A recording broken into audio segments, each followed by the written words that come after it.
ಬೆಳ್ಳಂ ಬೆಳಗ್ಗೆ ಅಬಕಾರಿ ಇಲಾಖೆ ಭರ್ಜರಿ ಭೇಟಿ. ಅಪಾಯಕಾರಿ ಸಿಎಚ್ ಪೌಡರ್ ಸೇಂದಿ ಅಕ್ರಮ ಮಾರಾಟ ಅಡ್ಡೆ ಮೇಲೆ ದಾಳಿ. ಅಪಾರ ಪ್ರಮಾಣದ ಕಲಬೆರಕೆ ಸೇಂದಿ ವಶ. ರಾಯಚೂರು ನಗರದ ಚಂದ್ರಬಂಡ ರಸ್ತೆಯ ಬೈಪಾಸ್ ಬಳಿ ಘಟನೆ. ವಾಮ ಮಾರ್ಗದಿಂದ ಸಿಎಚ್ ಪೌಡರ್ ತಂದು ಕಲಬೆರಕೆ ಸೇಂದಿ ಸಿದ್ಧಪಡಿಸಿ ಮಾರಾಟ. ಕಲಬೆರಕೆಗೆ ಮಾಡಿದ ಸೇಂದಿಯನ್ನು 1 ಲೀಟರ್ ಪ್ಯಾಕೆಟ್ನಲ್ಲಿ ಕಟ್ಟಿ ಮಾರಾಟ. ಅಬಕಾರಿ ಉಪನಿರೀಕ್ಷಕ ಮೋನಪ್ಪ ನೇತೃತ್ವದಲ್ಲಿ ದಾಳಿ ಬೆಲೆ 1325 ಲೀಟರ್ ಅಕ್ರಮ ಸೇಂದಿ ಸಿಎಚ್ ಪೌಡರ್ ಪತ್ತೆ. ದಾಳಿ ವೇಳೆ ಆರೋಪಿಗಳಾದ ಮಹೇಶ್, ರಮೇಶ್, ನರಸಿಂಹಲು ಪರಾರಿಯಾಗಿದ್ದಾರೆ. ಅಕ್ರಮ ಸೇಂದಿ ಮತ್ತು 3 ದ್ವಿಚಕ್ರ ವಾಹನಗಳನ್ನು ವಶಕ್ಕೆ ಪಡೆದುಕೊಂಡು ಪ್ರಕರಣ ದಾಖಲಿಸಿದ್ದಾರೆ.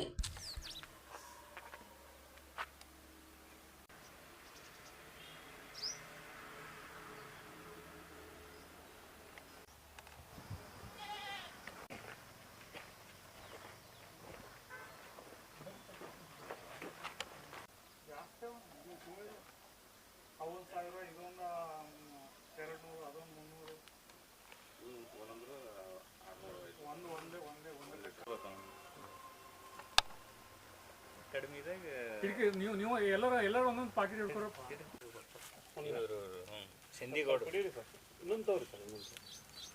ಇಲ್ಲ ಅಪೋಸಿಟ್ ಸನ್ಲೈಟ್ ಆಗ್ಲತ್ತರು ಜರ ಚೆನ್ನಾಗಿ ಬರ್ತಾರೆ. ಈ ಕಡೆ ನಿಲ್ಸ್ರಿ. ಓಕೆ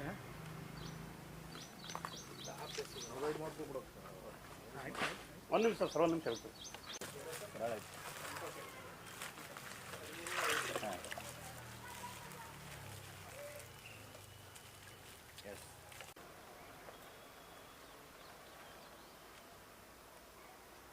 ಇಲ್ಲಪ್ಪ ಸರ್, ಅಲ್ಲಿ ದುರ್ಸ್ಲಿ ಕಂಪೌಂಡ್ನಾಗ ಮನೆ ಕಿಡಿ ಹಾಕಿ ಓಡೋದೇನು.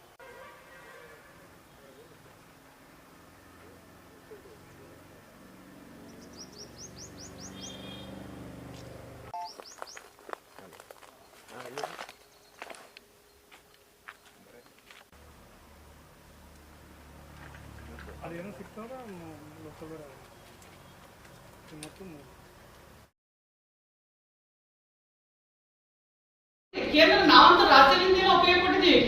ನಗರದಲ್ಲಿ ನಡೆದ ಪತ್ರಿಕಾಗೋಷ್ಠಿಯಲ್ಲಿ ಜಿಲ್ಲಾ ಕಾಂಗ್ರೆಸ್ ಮಹಿಳಾ ಸಮಿತಿ ಅಧ್ಯಕ್ಷೆ ನಿರ್ಮಲಾ ಬೆಣ್ಣೆ ಮಾತನಾಡಿ, ಕೇಂದ್ರ ಸರ್ಕಾರ ಸಂಸತ್ತಿನಲ್ಲಿ ಮಂಡಿಸಿರುವ ಕ್ಷೇತ್ರ ಮರು ವಿಂಗಡಣೆ ಮಸೂದೆಗೆ ಮಾತ್ರ ನಮ್ಮ ವಿರೋಧವಿದೆ.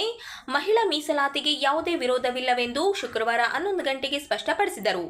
ನಗರದ ಪತ್ರಿಕಾ ಭವನದಲ್ಲಿ ಮಾತನಾಡಿದ ಅವರು, ಪಂಚ ರಾಜ್ಯಗಳಲ್ಲಿ ಚುನಾವಣೆ ನಡೆಯುತ್ತಿರುವ ಸಂದರ್ಭದಲ್ಲಿ ರಾಜಕೀಯ ಲಾಭ ಪಡೆಯಲು ವಿರೋಧ ಪಕ್ಷಗಳನ್ನು ಮಹಿಳಾ ವಿರೋಧಿ ಎಂದು ಬಿಂಬಿಸುವ ಪ್ರಯತ್ನ ನಡೆಯುತ್ತಿದೆ ಎಂದು ಆರೋಪಿಸಿದರು.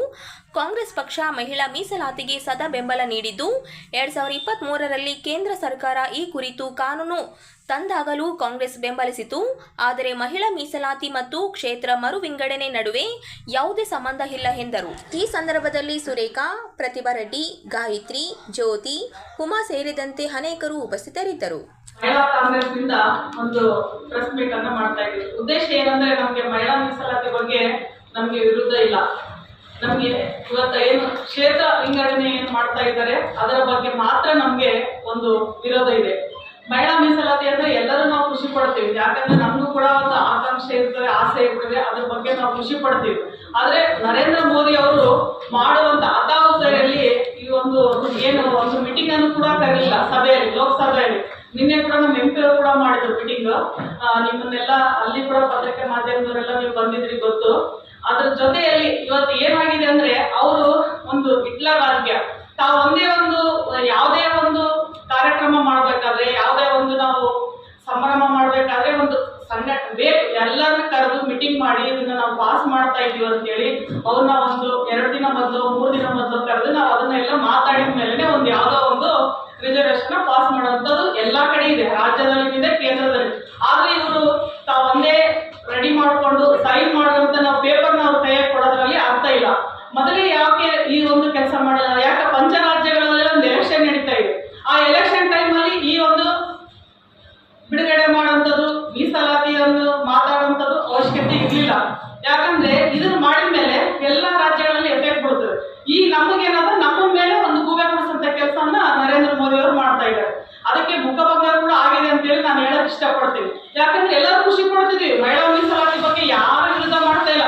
ಸಾಮಾನ್ಯ ಜನರು ಕೂಡ ಅದನ್ನ ವಿರುದ್ಧ ಮಾಡಿಲ್ಲ. ನಾವು ಮಾಡಿದೀವಿ ಅಂತವ್ರು ಎಲ್ಲ ಹೇಳ್ಕೊಂಡು ತಿರುಗ್ತಾ ಇದ್ದಾರೆ ಎಲ್ಲಾ ರಾಜಕೀಯದವರು. ಈಗ ನಾವು ಕಾಂಗ್ರೆಸ್ನವರು ನಾವು ಮಾಡಿದೀವಿ ಅಂತ ಹೇಳ್ತಾ ಇದ್ದಾರೆ, ಬಿಜೆಪಿ ಅವರು ಎಲ್ಲ ಅಲೈನ್ಸ್ ಆಗಿದ್ದಾರೆ, ಎಲ್ಲ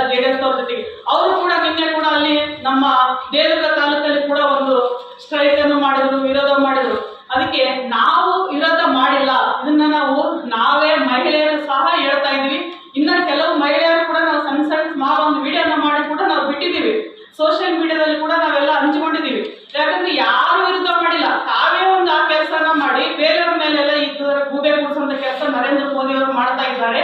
ಅದ್ರ ಜೊತೆಯಲ್ಲಿ ಇವತ್ತ ನಮ್ಮ ದಾವಣಗೆರೆಯಲ್ಲಿ ಕೂಡ ಒಂದು ಎಲೆಕ್ಷನ್ ಆಯಿತು. ಅದರಲ್ಲಿ ಕೂಡ ನಮ್ಮ ಮಹಿಳೆಯರು, ನಮ್ಮ MP ಅವರು ಕೂಡ ಅವರೇ ಇದ್ದಾರೆ, ಮಹಿಳೆಯರಿದ್ದಾರೆ. ಆದ್ರೆ ಇವತ್ತ ಬಿಜೆಪಿ ಅವರು ಎಷ್ಟು ಮಂದಿ ಟಿಕೆಟ್ ಕೊಟ್ಟಿದ್ದಾರೆ, ಹಿಂದೆ ಎಷ್ಟು ಮಂದಿ ಕೊಟ್ಟಿದ್ದಾರೆ? ಒಬ್ರು ಶೋಭಾ ಕರಂದ್ಲಾಜೆ ಹಾಕ ಬಿಟ್ರೆ ಇನ್ನೊಬ್ರು ಯಾರು ಇಲ್ಲ. ಆದ್ರೆ ನಮ್ಮ ಕಾಂಗ್ರೆಸ್ ನಲ್ಲಿ ಮಹಿಳೆಯರಿಗೆ ಆದ್ಯತೆ ಜಾಸ್ತಿ ಕೊಟ್ಟಿದ್ದಾರೆ.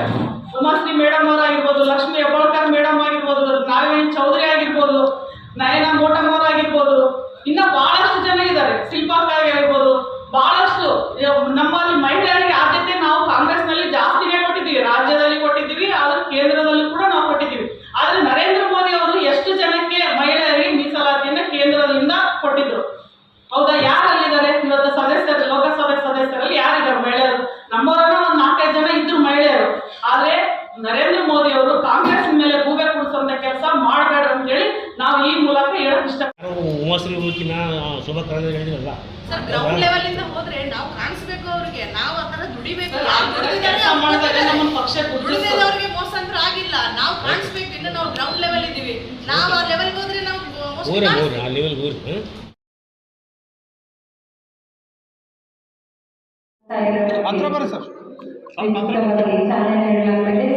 ಕನ್ನಡದ ಅಪ್ರತಿಮ ನಟ ಡಾಕ್ಟರ್ ರಾಜ್ಕುಮಾರ್ ಅವರ 97ನೇ ಜಯಂತಿ ಅಂಗವಾಗಿ ನಗರದಲ್ಲಿನ ಕನ್ನಡ ಭವನದಲ್ಲಿ ವಿಜೃಂಭಣೆಯಿಂದ ಕಾರ್ಯಕ್ರಮ ನಡೆಯಿತು.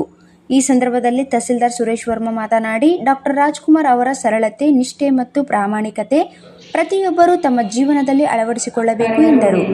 ಕನ್ನಡ ನಾಡು ನುಡಿಯ ಮೇಲಿನ ಅವರ ಅಪಾರ ಅಭಿಮಾನ ಹಾಗೂ ಗೋಕಾಕ್ ಚಳುವಳಿಯಲ್ಲಿ ನೀಡಿದ ಕೊಡುಗೆಗಳನ್ನು ಸ್ಮರಿಸಲಾಯಿತು. ಕಾರ್ಯಕ್ರಮದಲ್ಲಿ ಗಣ್ಯರು ಮಾತನಾಡಿ, ಡಾಕ್ಟರ್ ರಾಜ್ಕುಮಾರ್ ಅವರು ಕೇವಲ ನಟರಲ್ಲ, ಆದರ್ಶ ವ್ಯಕ್ತಿಯಾಗಿದ್ದರು ಎಂದು ಹೇಳಿದರು. ಇದೇ ವೇಳೆ ಅಭಿಮಾನಿಗಳಿಂದ ಅವರ ಪ್ರಸಿದ್ಧ ಗೀತೆಗಳ ಗಾಯನ ನಡೆಯಿತು. ಹಾಗಾಗಿ ಇದು ಅವರ ಹಿಂದೆ ಇದ್ದು ಕೂಡ ಅವರ ಜಯಂತಿಯನ್ನ ಇಡೀ ನಾಡಿನಾದ್ಯಂತ ಈ ಒಂದು ಕನ್ನಡ ಗೋದಲ್ಲಿ ಆಚರಣೆ ಮಾಡ್ತಾ ಇದ್ದಿದ್ದು ಬಹಳ ಸಂತೋಷದ ವಿಷಯ ಅಂತ ಹೇಳ್ತಾ, ಇದೀಗ ಡಾಕ್ಟರ್ ರಾಜ್ಕುಮಾರ್ ಅವರ ಭಾವಚಿತ್ರಕ್ಕೆ ಚಾಲನೆ ನೀಡಲಿದ್ದು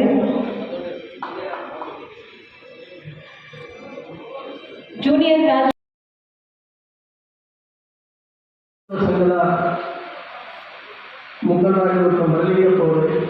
ಕಾಯಂ ಕೆಲಸಕ್ಕೆ ಹೊರಗುತ್ತಿಗೆ ಆಧಾರದಲ್ಲಿ ಕೆಲಸ ಮಾಡಿಸಿಕೊಳ್ಳುವ ಸರ್ಕಾರ ಸಮಾನ ಕೆಲಸ ಸಮಾನ ವೇತನ ನೀಡದೆ, ಏಜೆನ್ಸಿ ಮೂಲಕ ಗುತ್ತಿಗೆ ಮೂಲಕ ಪಡೆದುಕೊಂಡು ಸರಿಯಾಗಿ ವೇತನ ನೀಡದೆ ಸರ್ಕಾರ ಕಾರ್ಮಿಕರ ಕೂಲಿ ಹಣವನ್ನು ನುಂಗುತ್ತಿದ್ದಾರೆ.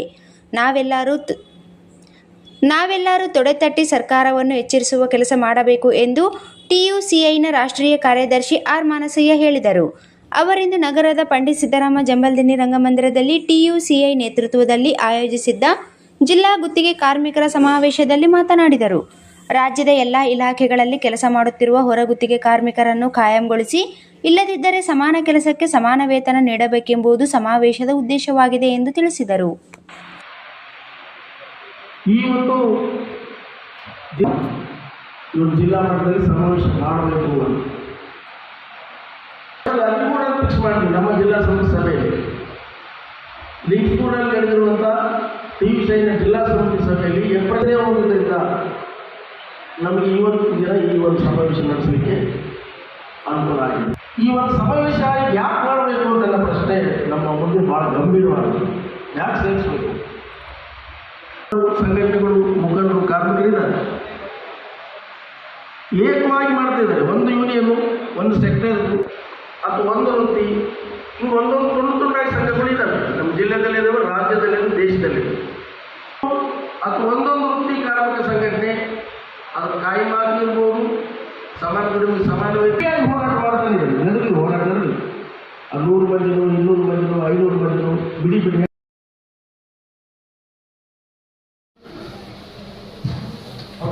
ಬಂಡಾಯ ಸಾಹಿತ್ಯ ಸಂಘಟನೆಯ ರಾಯಚೂರು ಜಿಲ್ಲಾ ಘಟಕದ ವತಿಯಿಂದ ಬಂಡಾಯ ಸಾಹಿತ್ಯ ಹೊಸ ತಲೆಮಾರು ಎಂಬ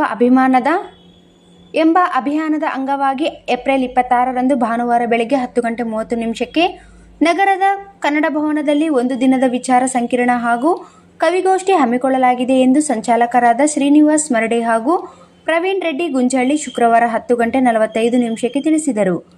ಅವರಿಂದು ನಗರದ ಪತ್ರಿಕಾ ಭವನದಲ್ಲಿ ನಡೆದ ಪತ್ರಿಕಾಗೋಷ್ಠಿಯಲ್ಲಿ ಮಾತನಾಡಿ, 1979ರಿಂದ ಎಡ ಮತ್ತು ಪ್ರಜಾಸತ್ತಾತ್ಮಕ ಪ್ರಗತಿಪರ ಚಿಂತನೆಗಳೊಂದಿಗೆ ಕಾರ್ಯನಿರ್ವಹಿಸುತ್ತಿರುವ ಬಂಡಾಯ ಸಾಹಿತ್ಯ ಸಂಘಟನೆ ಸಾಹಿತ್ಯ, ಸಾಂಸ್ಕೃತಿಕ ಹಾಗೂ ಸಾಮಾಜಿಕ ನೆಲೆಯ ವಿಚಾರಧಾರೆಗಳನ್ನು ವಿಚಾರ ಸಂಕಿರಣ ಮತ್ತು ಕಾರ್ಯಾಗಾರಗಳ ಮೂಲಕ ಹರಡುವ ಕಾರ್ಯದಲ್ಲಿ ತೊಡಗಿಸಿಕೊಂಡಿದೆ. ಕೋಮುವಾದ, ಜಾತಿವಾದ, ಧಾರ್ಮಿಕ ಮೂಲಭೂತವಾದ ಮತ್ತು ಲಿಂಗ ತಾರತಮ್ಯದ ವಿರುದ್ಧ ಸದಾ ಧ್ವನಿ ಎತ್ತುತ್ತಾ ಜನಪರ ಚಳುವಳಿಗಳಿಗೆ ಬಂಡಾಯ ಶಾಸ್ತ್ರ ಸಂಘಟನೆ ಹಾಗೂ ನನ್ನ ಕೆಳಗಿರುವ ಪ್ರವೀಣ್ ರೆಡ್ಡಿ ಜಿಲ್ಲಾ ಸಂಚಾಲಕರು ಬಂಡಾಯ ಶಾಸ್ತ್ರ ಸಂಘಟನೆ ರಾಯಚೂರು, ಆನಂತರ ದಲಿತ ಸಾಹಿತ್ಯದ ಚಿಂತಕರು ಹಾಗೂ ಪ್ರಥಮ ಜಿಲ್ಲಾ ಬಂಡಾಯ ಪ್ರವೀಣ್ ರೆಡ್ಡಿ ಗುಂಜೇಳಿ.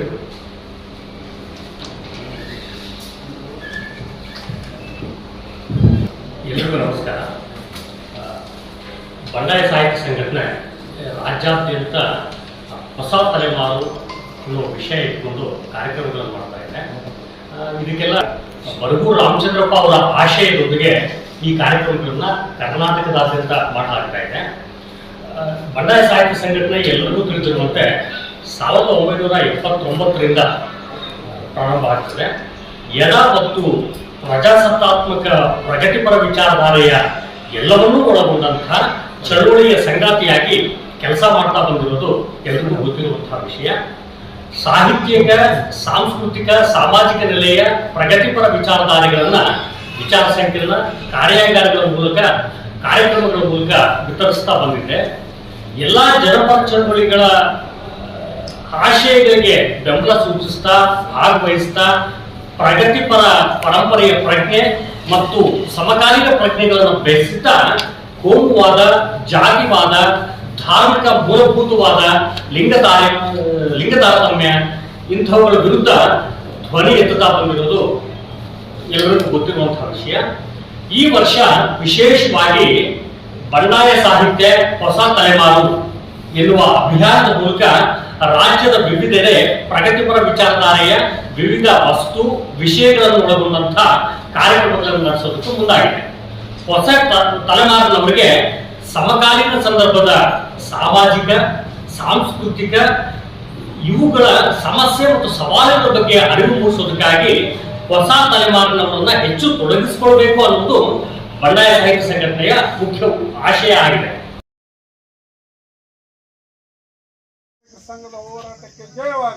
ತುಂಗಭದ್ರಾ ನೀರಾವರಿ ಕಾರ್ಮಿಕರ ಬಾಕಿ ವೇತನ ಪಾವತಿಗೆ ಆಗ್ರಹಿಸಿ ಪ್ರತಿಭಟನೆ. ತುಂಗಭದ್ರಾ ನೀರಾವರಿ ಯೋಜನೆಯಲ್ಲಿ ಕಾರ್ಯನಿರ್ವಹಿಸುತ್ತಿರುವ ಕಾರ್ಮಿಕರ ಬಾಕಿ ವೇತನ ಪಾವತಿ, ಕಾರ್ಮಿಕ ಕಾಯ್ದೆಗಳ ಪಾಲನೆ ಹಾಗೂ ಜಂಟಿ ಸಾಧನ ಸಭೆಯ ನಿರ್ಣಯಗಳನ್ನು ಜಾರಿಗೆ ತರಲು ಆಗ್ರಹಿಸಿ ಇಂದು ತುಂಗಭದ್ರಾ ಕಾಲುವೆ ವಿಭಾಗ ಕಚೇರಿ ಮುಂದೆ ತುಂಗಭದ್ರಾ ನೀರಾವರಿ ಕಾರ್ಮಿಕರ ಸಂಘ ಎಐಸಿಸಿಟಿಯು ವತಿಯಿಂದ ಪ್ರತಿಭಟನೆ ನಡೆಸಿ ಎರ್ಮರ್ಸ್ ವಿಭಾಗದ ಕಾರ್ಯಪಾಲಕ ಅಭಿಯಂತರರಿಗೆ ಮನವಿ ಪತ್ರ ಸಲ್ಲಿಸಿದರು.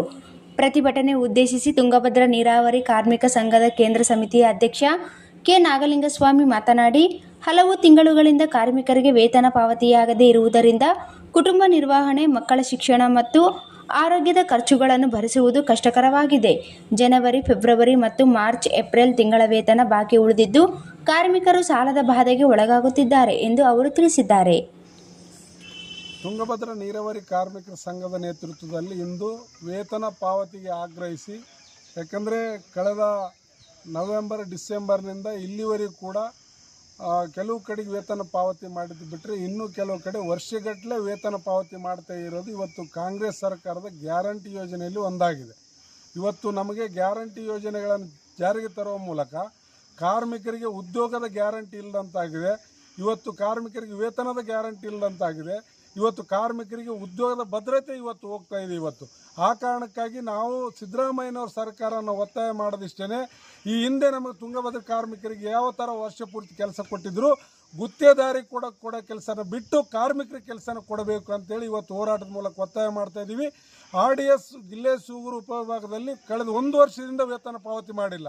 ವೇತನ ಪಾವತಿ ಅನುದಾನ ಬಿಡುಗಡೆಯಾಗಿ ಬಂದರೂ ಗುತ್ತೇದಾರ ಮೂಲಕ ವೇತನ ಪಾವತಿ ಮಾಡಿಸದೇ ಇರುವಂಥ ಅಧಿಕಾರಿಗಳು ಇವತ್ತು ನಮ್ಮ ನೀರಾವರಿ ಅಧಿಕಾರಿಗಳಾಗಿದ್ದಾರೆ. ತಕ್ಷಣವೇ ಬಾಕಿ ಇರತಕ್ಕಂಥ ವೇತನನ ಪಾವತಿ ಮಾಡಿಸಬೇಕು. ಸರ್ಕಾರದ ನಿರ್ದೇಶನಗಳನ್ನು, ನಿಗಮದ ನಿರ್ದೇಶನಗಳನ್ನು, ಕಾರ್ಮಿಕ ಇಲಾಖೆ ನಿರ್ದೇಶನಗಳನ್ನು, ಆದೇಶಗಳನ್ನು ನೀರಾವರಿ ಇಲಾಖೆ ಪಾಲಿಸ್ತಿಲ್ಲ. ಅದು ಪಾಲಿಸದೆ ಹೋದರೆ ನೀವು ಪಾಲಿಸುವುದಿಲ್ಲ ಅಂತೇಳಿ ನಮಗೆ ಲಿಖಿತ ಒಂದು ಹೇಳಿಕೆಯನ್ನು, ಪತ್ರವನ್ನು ಕೊಡಬೇಕು ಅಂತೇಳಿ ಇವತ್ತು ಹೋರಾಟದ ಮೂಲಕ ಒತ್ತಾಯನ ಮಾಡ್ತಾಯಿದ್ದೀವಿ. ನಾವು ಭಾಳ ಬಡವರು ಭಾಳ ಕಡಿಮೆ ಕೂಲಿಯಲ್ಲಿ ದುಡಿತಕ್ಕಂಥ ಕಾರ್ಮಿಕರು ನಾವು. ನಮಗೆ ಇವತ್ತು ವರ್ಷಾನುಗಟ್ಟಲೆ ವೇತನ ಪಾವತಿ ಮಾಡದೇ ಇರುವುದು ಇದು ಕಾಂಗ್ರೆಸ್ ಸರ್ಕಾರಕ್ಕೆ ಒಂದು ನಾವೇನಂತೀವಿ ಇದು ಭಾಳ ಕೆಟ್ಟ ಪರಿಣಾಮ ಬೀರ್ತದೆ. ಆ ಕಾರಣಕ್ಕಾಗಿ ಸರ್ಕಾರ ಕೂಡಲೇ ವೇತನ ಪಾವತಿ ಬಿಡುಗಡೆ ಮಾಡೋದಕ್ಕೆ ಮುಂದಾಗಬೇಕು. ನಮ್ಮ ಬಾಕಿ ವೇತನ ಪಾವತಿಸಬೇಕು, ವ್ಯತ್ಯಾಸದ ಮೊತ್ತನ ಪಾವತಿಸಬೇಕು. ಅದಲ್ಲದೆ 26 ದಿನದ ವೇತನ ಪಾವತಿಸೋಕ್ಕೆ ಏನು ಅಧಿಕಾರಿಗಳು ಮುಂದಾಗಿದ್ದಾರೆ, ರಜೆ ದಿನಗಳನ್ನೊಳಗೊಂಡಂತೆ ವೇತನನ ಪಾವತಿಸಬೇಕು.